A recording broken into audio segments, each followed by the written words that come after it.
Hello, everyone. Welcome to another edition of RC Bites. My name is Austin Anderson, and I'm going to be talking to you today about how to determine the reasonable compensation approach that you should be using for each of your clients. I've developed a few different examples here using the world's most interesting man, Ryan Reynolds, shown right in front of you.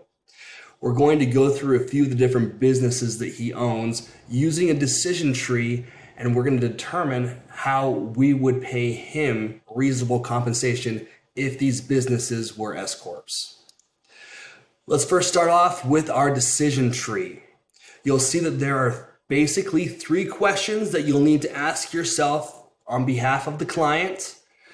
Does the client perform multiple duties or responsibilities in the business? If not, are they solely managing the business? If not, do you have the fair market value of the business? If you have any of these three answers, you'll be able to determine the approach. If you don't, you'll need to get one of them to actually determine the reasonable compensation. Now let's jump in to Ryan Reynolds' first business, Maximum Effort Productions. This business he created and actually used in producing the Deadpool movies. How awesome. So as the owner of this business that brought in $160 million, Ryan Reynolds was in charge of shaping the vision, creating and guiding the overall direction of the company, strategically initiatives, project selection and development, and he was also an actor and producer for the company. If you don't know, he was the guy behind the mask. He played Deadpool. So now that we know what he did for the company, we know the revenue, let's look at our decision tree. Okay, I'm going to give everyone a few seconds here. Ask yourself these questions. Does he perform multiple duties for the company? Or is he primarily managing the business? Do we have the fair market value? The answer to this is cost approach. Although his company made almost $200 million in a year, Ryan Reynolds is actually working in different roles in the company, acting on behalf of the company, producing, while also managing general day-to-day. Next, let's look at the Group Effort Initiative.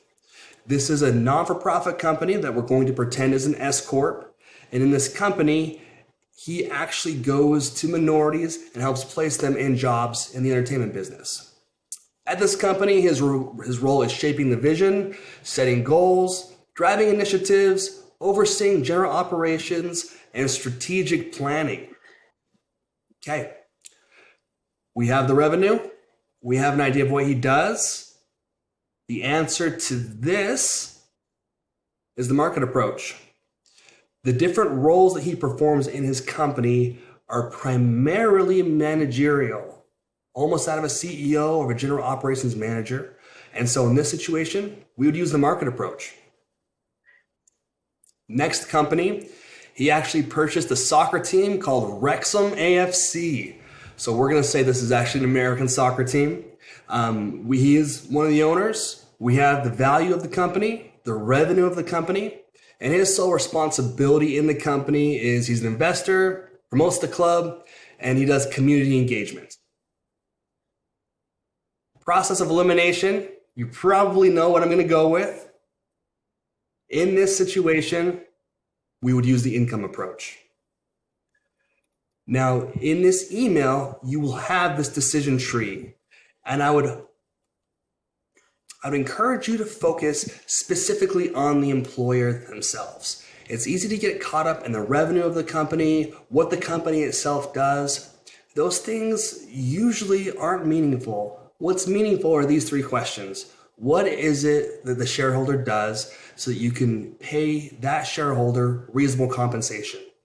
Keep this in mind, walk through these questions, and if you have any questions of your own for me, please don't ever hesitate to reach out. I'm always happy to help.